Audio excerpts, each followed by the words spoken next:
I would like to get to know if you could be the kind of girl that you could get down for. 'Cause when I look at you, I feel Hey YouTube, hey, how's it going? It's your girl, Roberta. I'm back. Baby, she's back. 5 years later, I know. Picture it. September 2020, me starting a weight loss journey and a YouTube channel. And 4 videos in, done. Also, like my weight loss journey at the time, not consistent. So, I am back, me 2.0, better than ever, here to share what I've been up to, how I've made a lot of changes in my life over the last 5 years, and all of that good stuff. But before we get to where we are now and where we're going, we have to quickly take a look back at where I had been. September 2020, I was starting a weight loss journey.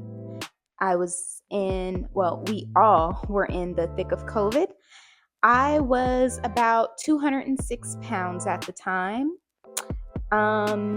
Shortly after that, I reconnected with an ex. And if you remember the crazy times during COVID, he caught me at the perfect time. And boy, did my mental health pay for it. 2020, overweight, back in a toxic relationship, living in a place that I no longer wanted to be, Vegas at the time. I already knew it was not my forever home, but it was just, am I going somewhere else? Am I moving back to California?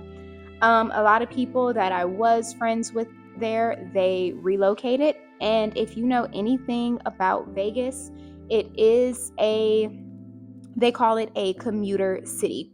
You will meet great people, but within a few years, they will relocate.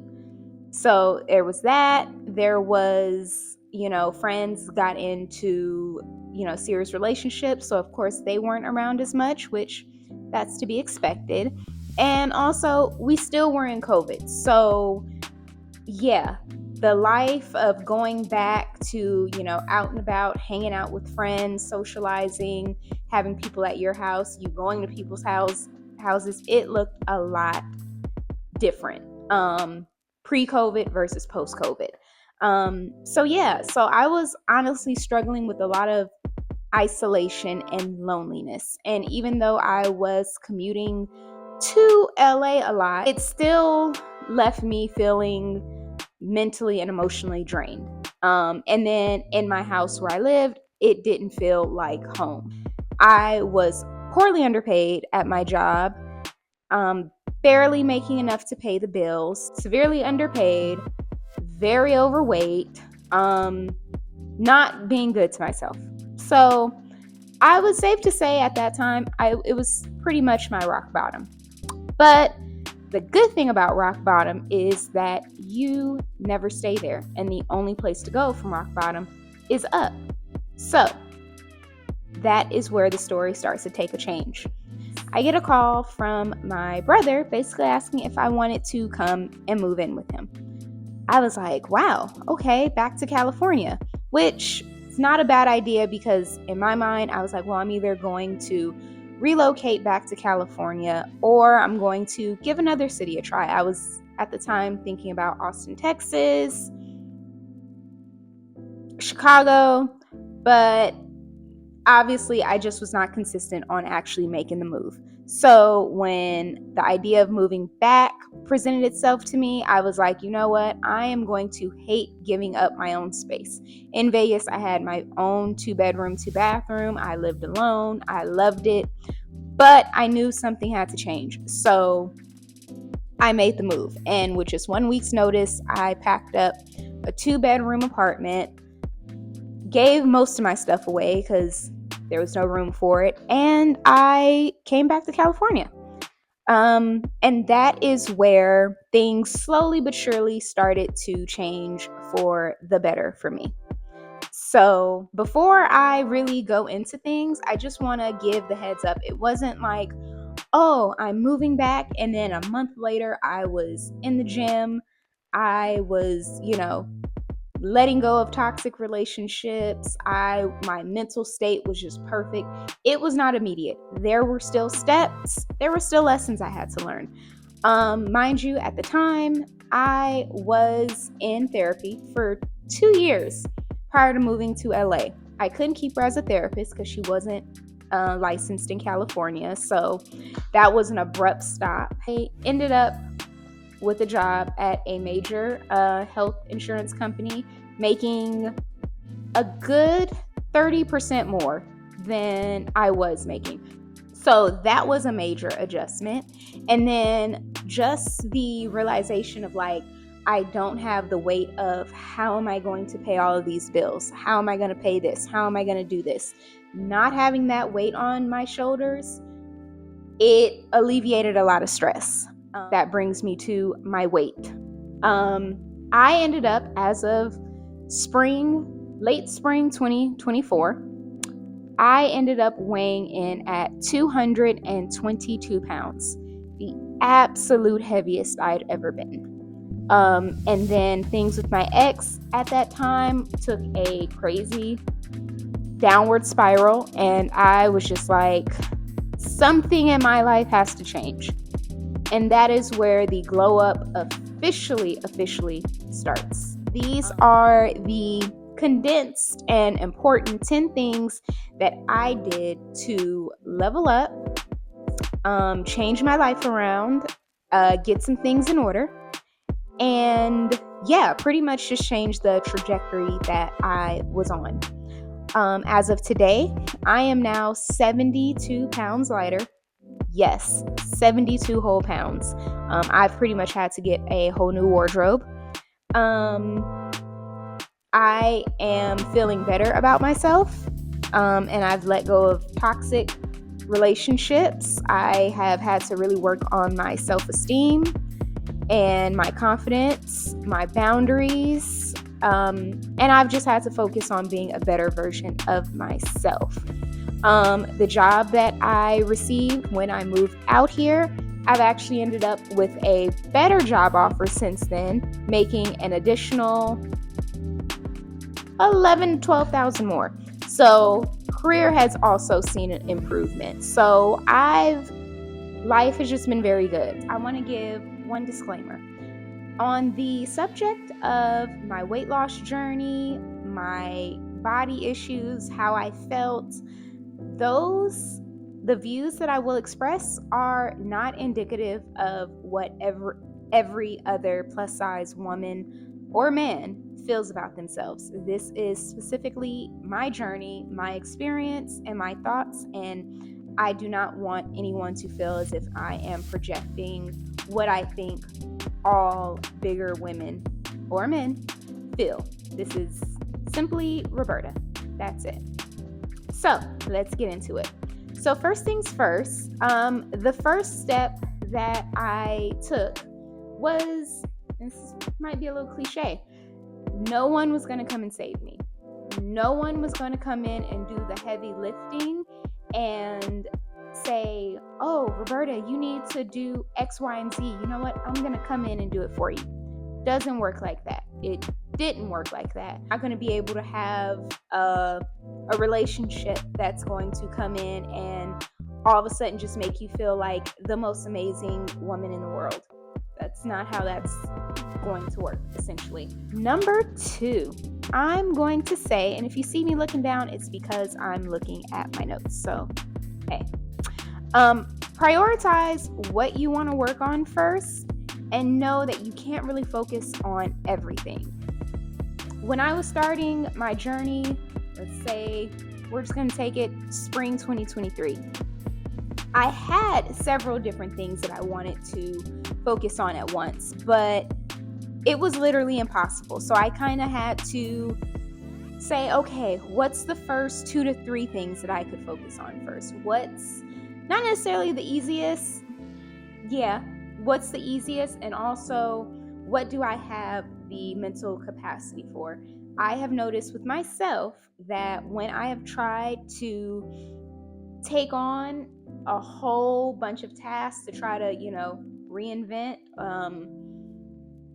A month into it, I was burnt out. That's just me.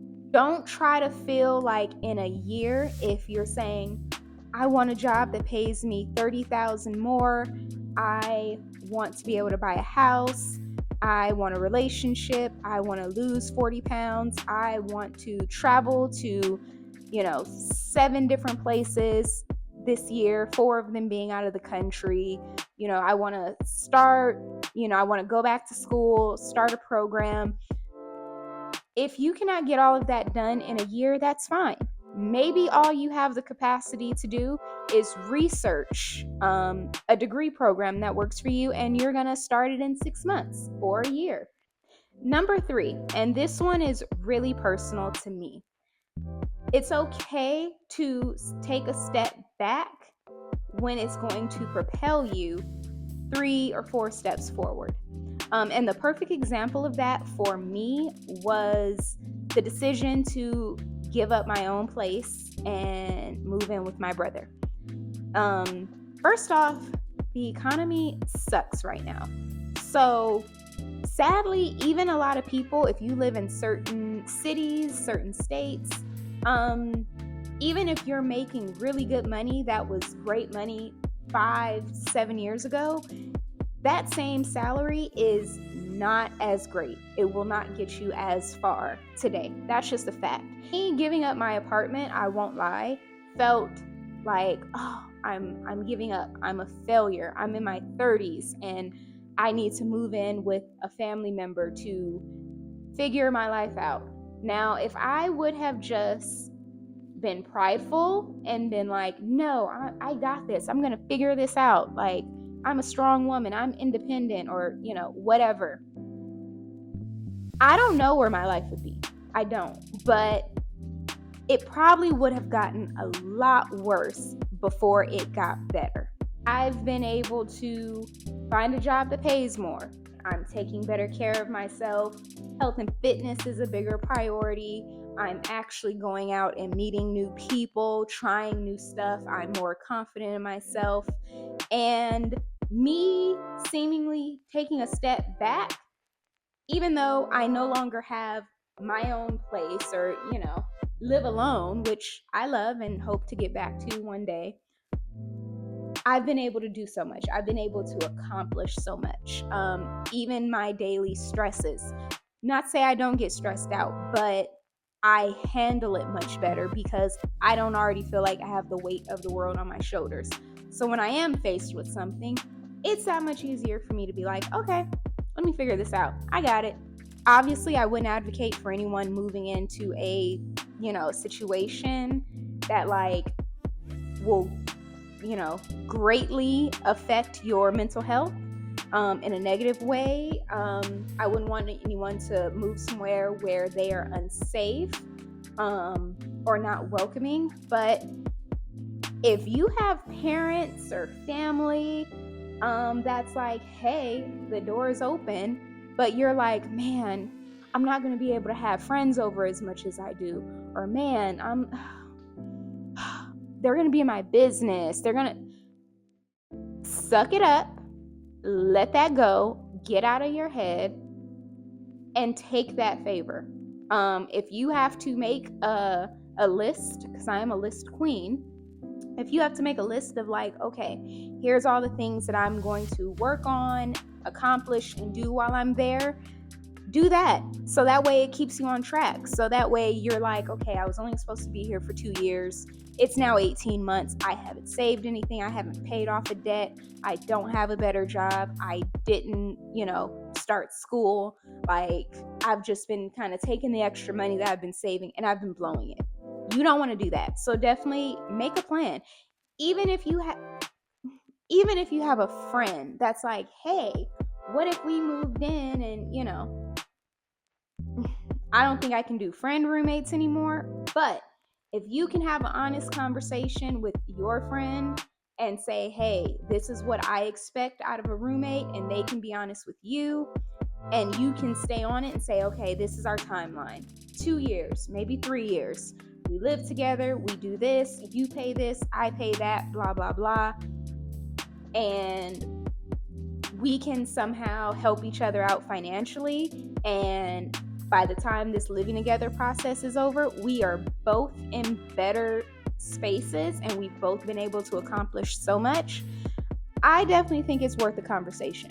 But for you guys that have your family that's, that has a open door policy, I strongly encourage you to take them up on it.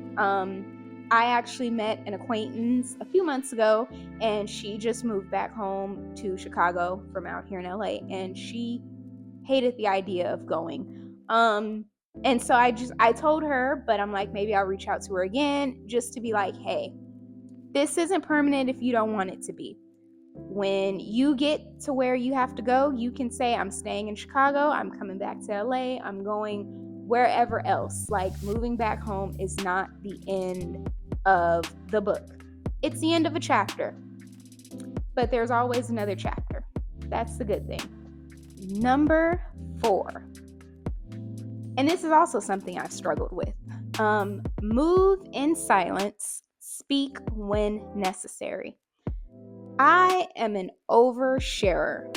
I definitely think I've gotten better over the last year and a half, but baby, anytime I had an idea, anytime a slight update came in, anytime like something with a relationship happened, I'm telling my friends. Unless you are talking to someone who can actually help you with a plan or a goal, for the most part, it's best to be quiet. I had, when I got my current job,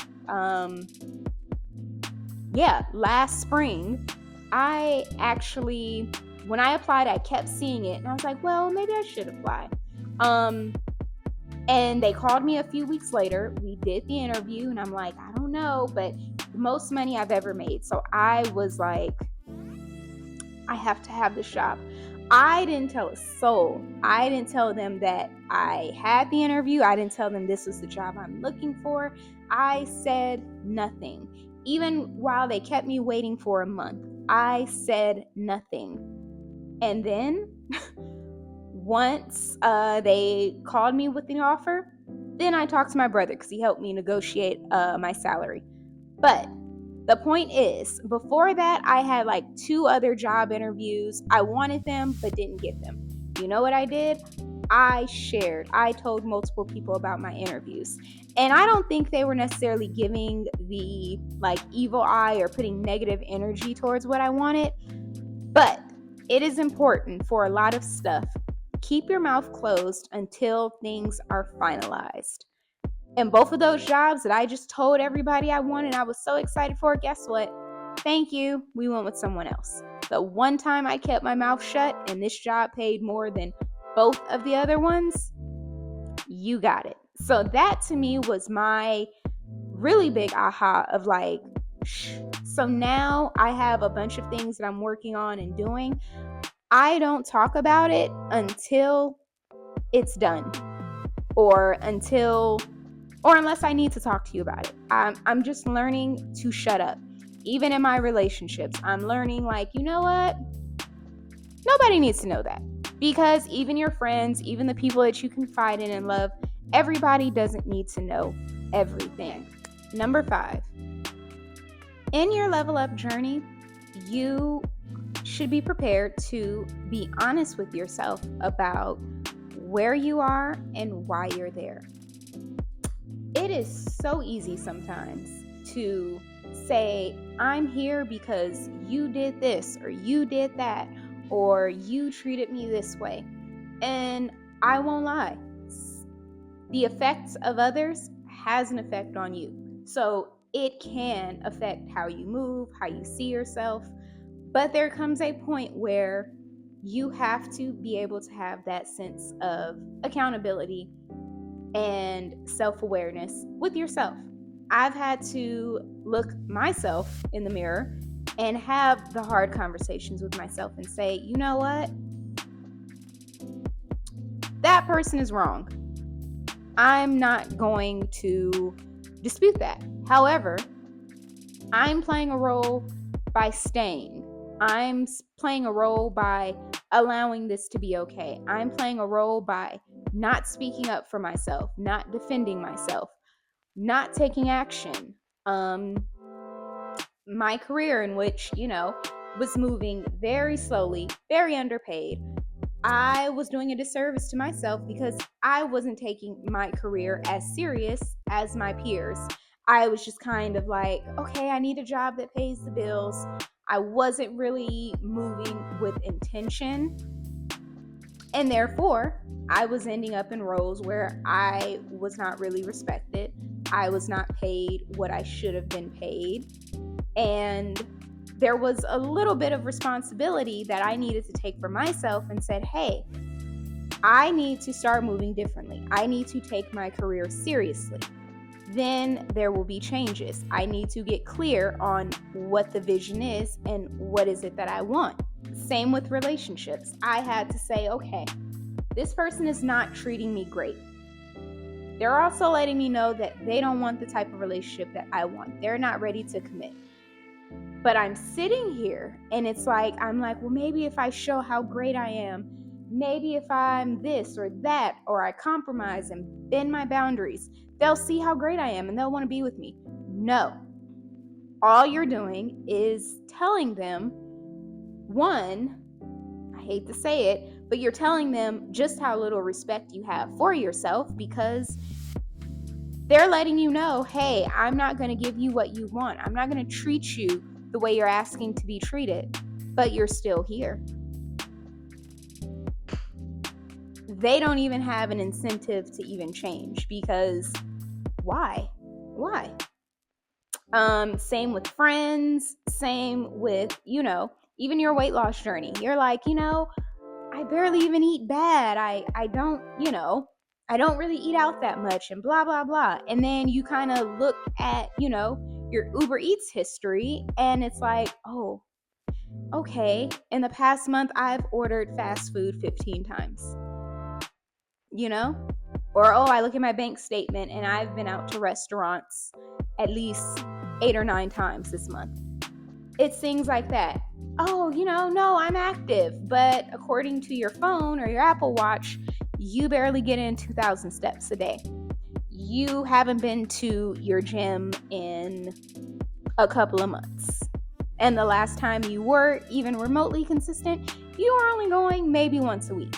So you have to get to a place, I know I had to, where I had to be honest and say, not everything's my fault, but a lot of this is my fault because this is my life and I'm allowing a bunch of other people and other factors that can be controlled, control my life. It's not as if, man,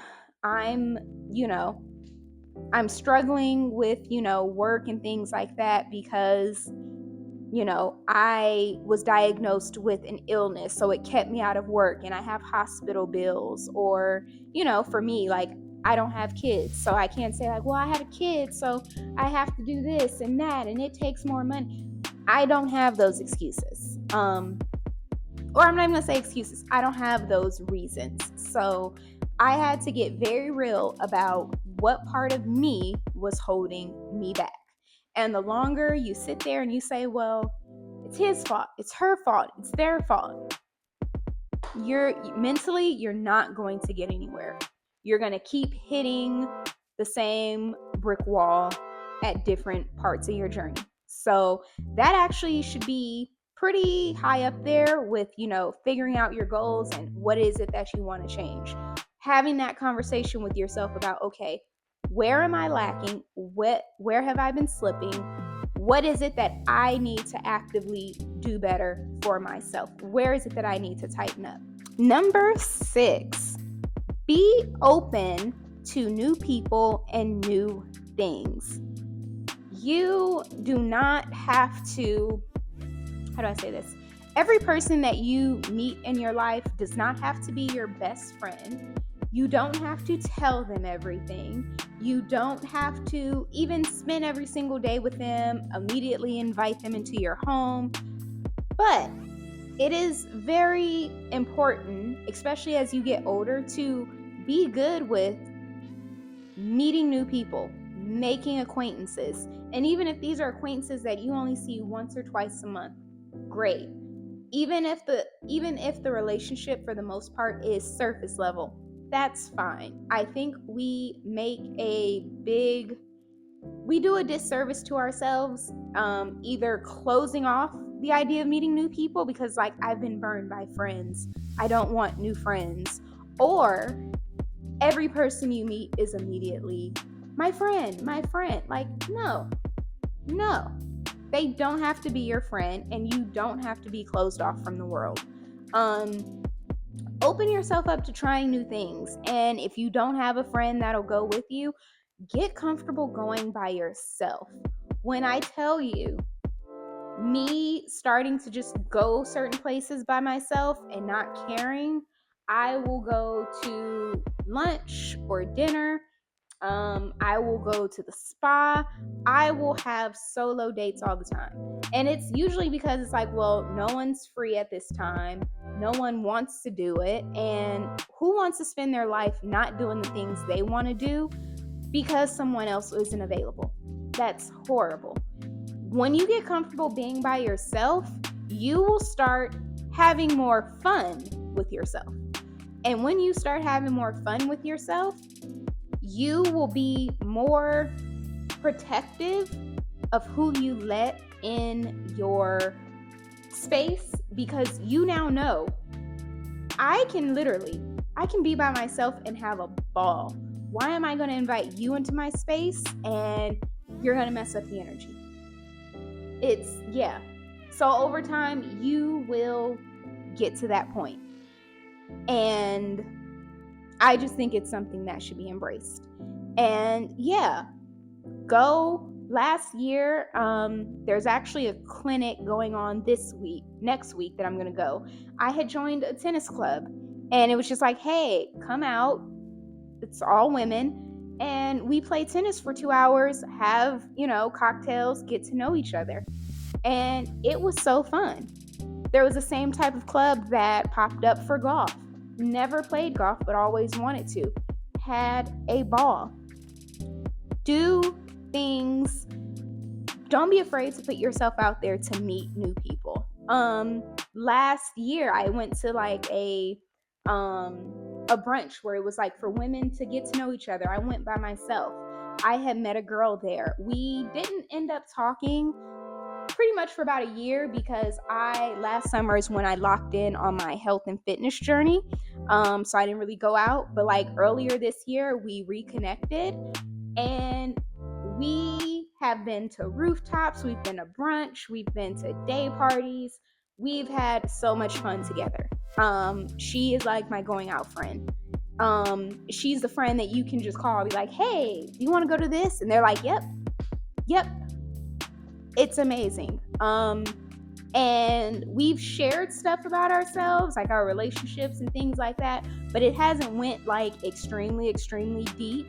But she's one of those people where if in a few years it's like, oh my God, we have become really great friends. Okay. If it stays where it's like, girl, we've been friends for like 10 years and all we ever do is, we just go out. And that's the way it stays. But if it works, I am okay with that too.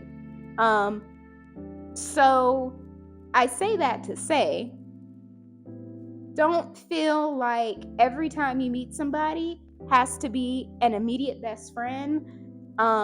And don't feel because you don't have friends to already do something with or experience it with that you can't still try it. Go by yourself. Make your own memories, because going out by yourself, making those random memories is how you're going to probably meet, great people that can turn into great friends. It's where you might meet a new partner. Don't cut yourself off because you don't have anyone to go with. Number 7, and this one's kind of brief, but still important. As you change, be prepared for the changes.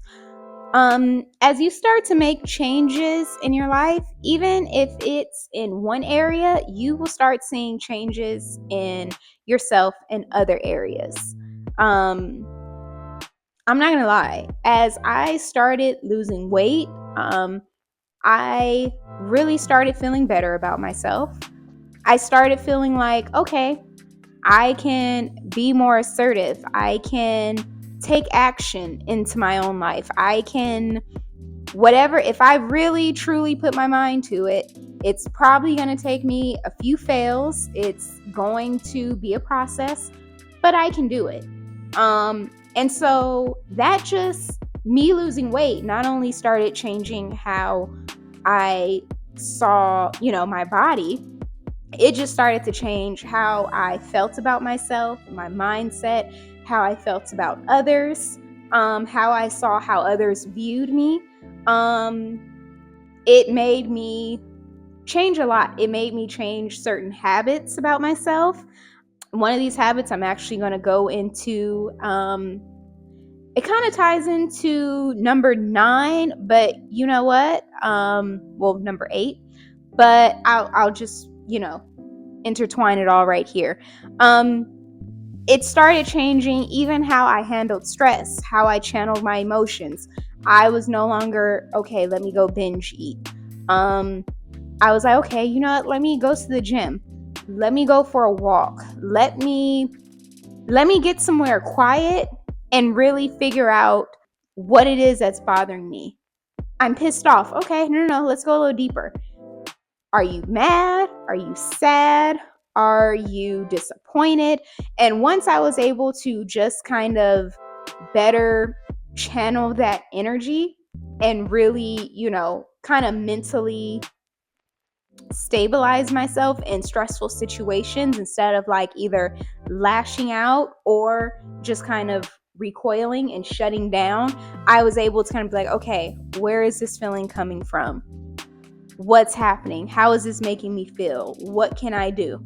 And I have noticed a world of difference in my mental health, how I handle conflict, how I handle stressful situations.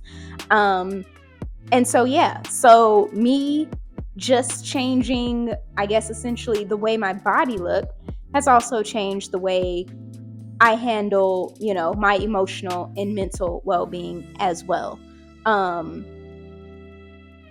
And let's see. I could go a little deeper into it, but that ties more into a video that I'm actually going to do very soon about my entire weight loss journey. So the point that I was about to make, I'm actually just going to save that for the next video so it all can come together and it doesn't feel like, if you're watching all of these videos, it doesn't sound like I'm just repeating myself. So 7 and 8 kind of tied into each other. Number 9, treat yourself. And this doesn't just mean like go out and buy everything, go out and eat everything. But it is a reminder that sometimes just take a moment and say, wow, good job, and have a glass of champagne. Go buy yourself, I don't know, the makeup or the bag. It's not really a treat yourself every day type of thing unless you really got it like that. But also, when I say treat yourself, be nice to yourself. A friend told me about 4 years ago. I mean, she was like, the way that you talk about yourself is just really poor. Like, and I think I remember the conversation. I was like, well, I was crying over, my ex or whatever. And I was like, if I wasn't so stupid, or maybe he just sees how dumb I am. And I was going in, but it didn't even sound, to me, it just sounded like a regular conversation. I talked very poorly about myself. And so when she brought that to my attention, I was like, you talk really badly about yourself. That, again, it wasn't an immediate, oh, let me stop that. It still took some work. But over time, I got to a point where it's like, even when I fall short, even when I mess up, I can say, okay, you messed up. What caused you to do this? What can you do for it not to happen again? Or what can you do better? And then I just kind of, let myself know that it's not the end of the world, because it's not, still I rise. So yeah, so treat yourself, in the physical world, and also in just how you speak to yourself, how you show up to yourself, for yourself. Be nice to yourself, because no one, for the most part, no one's going to be nicer to you than you. And what I mean by that, because I've had periods of time where I was not nice to myself, and people were people were very nice and generous and open to me. But because I saw myself as so don't really deserve it, not really worthy of it, I couldn't fully appreciate it, because it's like that old saying, if you don't love yourself, you can't love me. So I couldn't even fully accept or take in the generosity or the kindness that someone had towards me, because deep down I didn't feel like I really deserved it. So slowly but surely, because again, this is all a process, once I just started talking to myself with more compassion, still honest, but just a little more compassion, more love, and more, hyping myself up. Like, I now look in the mirror and I'm like, you look fucking good. You look great. We need that. And the fact that I was not really doing that speaks volumes to how I was showing up for myself. So, yes, treat yourself, go to the spa, or just go to a park sometimes and tell yourself 10 things that you love about you. Whatever the recipe is for you, make it work. Last and absolutely not least, get okay with rejection, because it's not rejection, it is God's protection. Or if you don't believe in God, the universe, the energy, whatever it is that you believe in, it is that form of protection for you. And I am learning that, and I am accepting it. And since I've been working on accepting that fact, I feel so much better about myself. It's not even about the other people. I got to a place with my ex because I feel like I was damn near doing everything but begging. Why don't you want me? Why don't you want to be with me? What can I do? Like, you see, I'm here. You call. I get on an airplane. I get in my car. I come to you. I'm here. I do whatever.